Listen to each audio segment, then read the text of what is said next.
بات میں بتاؤں، حقیقت میں میرے عزیزو ہم نے ایک کتے کے برابر بھی کام نہیں کیا ہے ابھی۔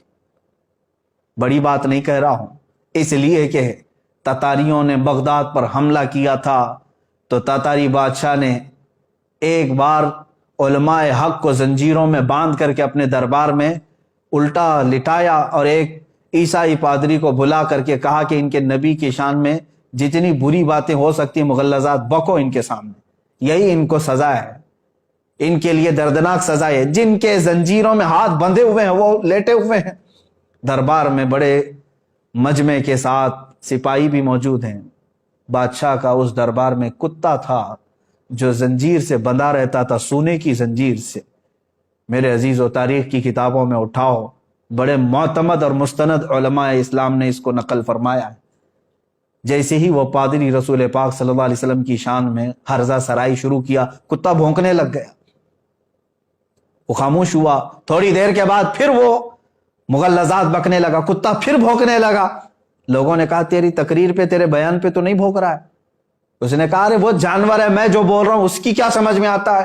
تیسری بار جب پھر وہ مغلظات شروع کیا، محمد ایسے محمد ویسے معاذ اللہ رب العالمین، کتا زنجیر توڑ کر کے اچھل کر کے آیا اور دم زدن میں اس پاکھنڈی پادری کے اوپر چڑھ گیا اور اس کو دم زدن میں چیر کر رکھ دیا۔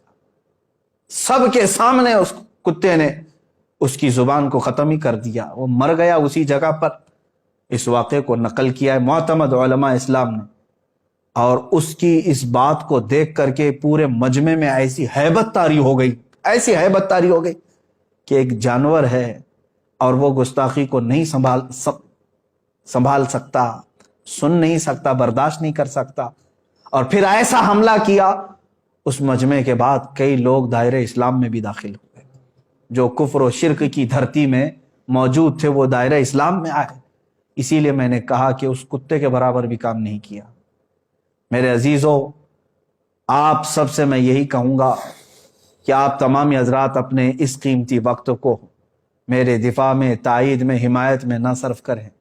جو رسول پاک صلی اللہ تعالیٰ علیہ وسلم سے تھوڑی سی بھی محبت رکھتا ہے، میں ہر سنی نوجوان سے آج کہوں گا، اگر تمہیں آج کا یہ مباہلے کا چیلنج ہاٹ ٹاپک لگتا ہے، ہاٹ ایشو لگتا ہے، اور دیکھنا چاہتے ہو کہ اب کیا ہوگا، کل کیا ہوگا، انشاءاللہ العزیز 17 رمضان المبارک کو حق واضح ہو ہی جائے گا، لیکن اس سے قبل میں ہر سنی جوان سے کہوں گا کہ آ جاؤ، مصطفیٰ کریم صلی اللہ تعالیٰ علیہ وسلم کے قدموں میں تمہاری عزت ہے۔ تم نے پوری زندگی بھر نہ جانے کتنے غلامیوں کے پٹے اپنے گلے میں ڈال رکھے ہیں، تم اپنے گلوں سے ان زنجیروں کو توڑ کر کے آ نہیں پا رہے ہو۔ کتا تو سونے کی زنجیر بھی توڑ کر کے آ گیا تھا، اب ہمارے پاس جو غلامی کی زنجیریں ہیں وہ فیشن پرستی کی زنجیریں ہیں، مصلحت پسندی کی زنجیریں ہیں، گناہوں کی لت جو پڑی ہے یہ زنجیریں ہیں، بزدلانہ زنجیریں تمہارے گلوں میں پڑی ہوئی ہے، توڑ کر کے آ جاؤ۔ کون کہتا ہے کہ رسول پاک صلی اللہ تعالی علیہ وسلم کا چہرہ خراب تھا؟ تمہیں یقین نہیں ہے؟ دنیا کا سارا حسن و جمال میرے رب ذوالجلال نے میرے مصطفیٰ کو عطا کیا تھا۔ اس حسین رسول پاک صلی اللہ تعالی علیہ وسلم کے تم پیروکار ہو، تو پھر کیوں اس رسول پاک کے اخلاق کو اپنانے سے تم ہچکچاتے ہو؟ کیوں ڈرتے ہو؟ ہزار تانوں کو چھوڑ دو، لوگ کیا کہتے ہیں، تم یہ دیکھو کہ میرے آقا کل قیامت کے دن مجھے کیا کہیں گے، میرا چہرہ دیکھنے کے بعد حضور صلی اللہ تعالی علیہ وسلم کیا کہیں گے۔ میں نے چہرہ یہودیوں کا بنایا، میں نے چہرہ کفار و ہنود کا بنایا، اور بات کرتا ہوں رسول پاک صلی اللہ علیہ وسلم کی۔ اے مسلمانوں، میں آپ تمام سے یہی گزارش کروں گا کہ حضور پاک صلی اللہ تعالی علیہ وسلم کی طرف آ جاؤ، اٹھو، وہ گر نہ حشر نہ ہوگا پھر کبھی، دوڑو کہ زمانہ چال اپنی چل گیا۔ اور آج میں اسی بات پر آپ سب کو یہ میسج ضرور دینا چاہوں گا، کیوں نام محمد پر مر نہ جائیں ہم عزت سے، یوں بھی تو ہمیں دنیا سے ایک دن تو جانا ہے، یوں بھی تو کسی دن ہم کو دنیا سے تو جانا ہے۔ رسول پاک صلی اللہ تعالیٰ علیہ وسلم کے ہو کر کے جائیں گے تو قیامت کے دن سر بلند رہو گے، سرخرو رہو گے۔ اس لیے کہ میرے عزیزوں، ہمارا یہ قان ہے، ہمارا یقین ہے، ہمارا یہ بھروسہ ہے کہ ہماری قبر میں بھی رسول پاک صلی اللہ علیہ وسلم تشریف لائیں گے۔ قیامت کے دن انہی کی شفاعت اور سفارش ہمارے لیے کام آئے گی، تو دنیا میں ان کے ہو جاؤ اور انہی کی طرف لو لگا لو۔ اور اپنا جینا مرنا رسول پاک کے لیے کر دو۔ سیدی سرکار اعلیٰ حضرت فاضل بریلوی رضی اللہ تعالیٰ عنہ نے اپنی پوری زندگی دفاع ناموس رسالت کے لیے وقف کر دی۔ ہزار ان کے زمانے میں بھی ان کو لے کر کے تنقیدیں اور تعریفیں ہوتی رہی ہوں گی، لیکن ان کی کتابوں میں مجھے بتاؤ کہاں انہوں نے اپنی تنقید کرنے والوں کے لیے کیا لکھا، تعریف کرنے والوں کے لیے کیا لکھا؟ بلکہ کہیں پر کچھ ملتا نہیں ہے۔ انہوں نے تو صرف یہ کہا ہے کروں مدح اہل دول رضا، پڑے اس بلا میں میری بھلا، میں گدا ہوں اپنے کریم کا، میرا دین پارے نہ نہیں۔ انہوں نے تو زندگی بھر رسول پاک صلی اللہ تعالیٰ علیہ وسلم کے لیے قلم اٹھایا۔ میں خاص طور پر آج سوشل میڈیا پر ایکٹیو علماء کے لیے ہی سامنے آیا تھا کہ آج قوم آپ کی طرف دیکھ رہی ہے اور آپ مجھ جیسے ایک کمتر اور چھوٹے سے طالب علم کے دفاع میں اور حمایت میں اپنے قلموں کا استعمال نہ کریں۔ حضور پاک صلی اللہ تعالیٰ علیہ وسلم کے لیے، شان اسلام کے لیے، اور کفار و مشرکین جو بھدے اعتراضات کرتے ہیں ان کا منہ توڑ دنداں شکن جواب دینے کے لیے اپنے قلم کی جولانیت کا استعمال کریں، خطبہ اپنی زبانوں کو انہی کے لیے استعمال کریں، اس لیے کہ اللہ نے یہ امانت کے طور پر آپ کو علم دیا ہے اور آپ کو یہ علم خرچ کرنا ہی ہے رسول پاک صلی اللہ تعالیٰ علیہ وسلم کی عزت کی حفاظت کے لیے۔ اور آخر میں یہی کہوں گا، جس کو اعلیٰ حضرت رضی اللہ تعالیٰ عنہ نے بطور میسج ہمیں دیا ہے، انہیں جانا انہیں مانا، نہ رکھا غیر سے کام، للہ الحمد میں دنیا سے مسلمان گیا۔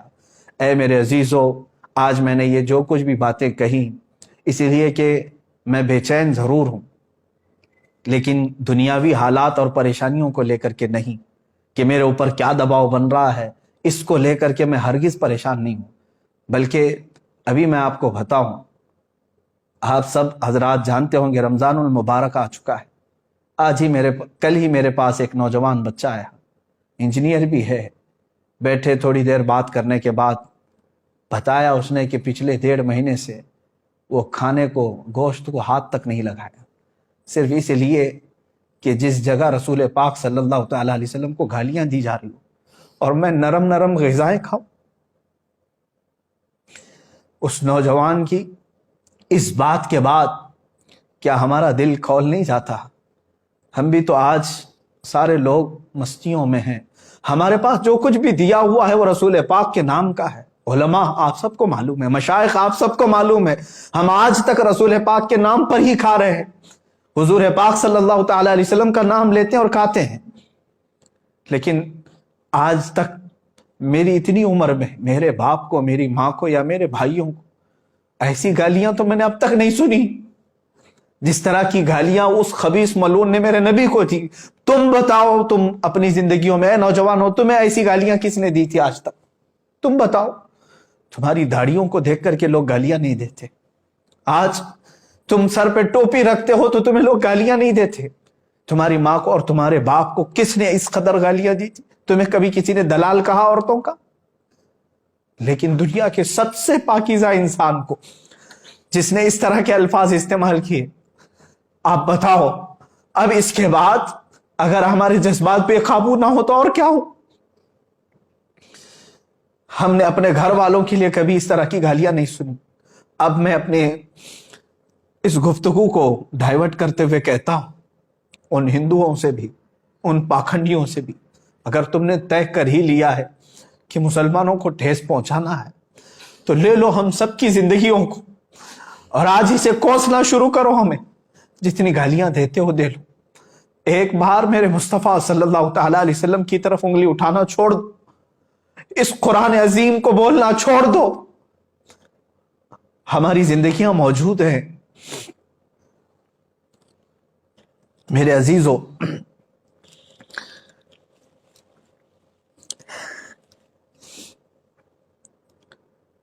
آج رمضان المبارک کی اس شب میں تعریف کے لیے نہیں عرض کرتا، روزانہ ہر رات مدینہ طیبہ سے میرے شاگرد ہیں، بچے ہیں، ایک میرا مخلص شاگرد ہے، وہاں سے فون لگاتا ہے بارگاہ مصطفیٰ میں اور گنبد خضرا کے نیچے سے ویب کانفرنسنگ کے ذریعے سے دیکھ لیتا ہوں، دل کو ٹھنڈک ہوتی ہے۔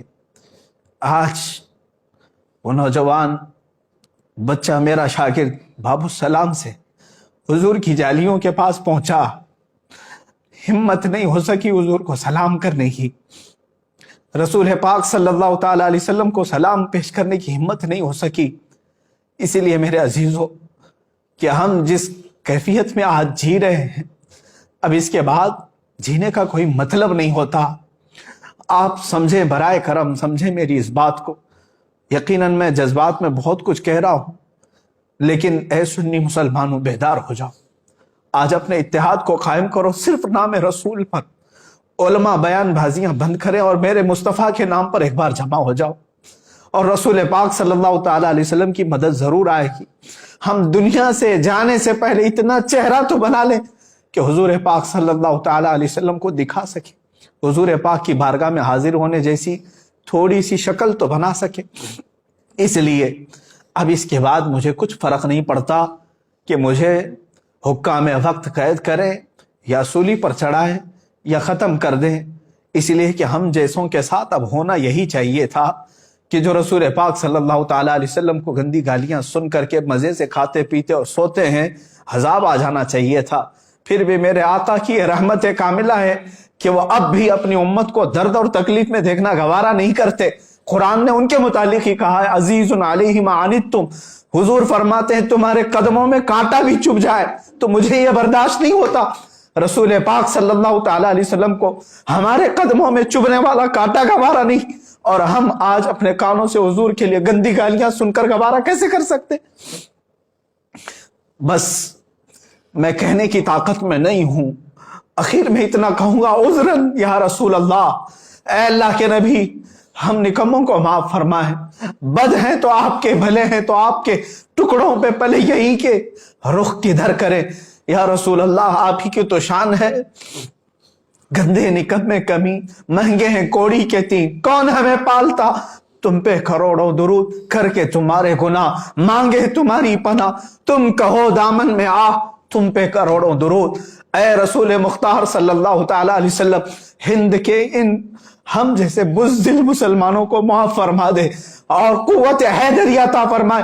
علماء کی زبان میں اے اللہ کے نبی طاقت و قوت عطا فرمائے، جوانوں کو بازو میں طاقت و قوت عطا فرمائے۔ ہم جئیں تو سر بلند کر کے جئیں اور آپ کی شان میں گالیاں سن کر کے نہ جئیں۔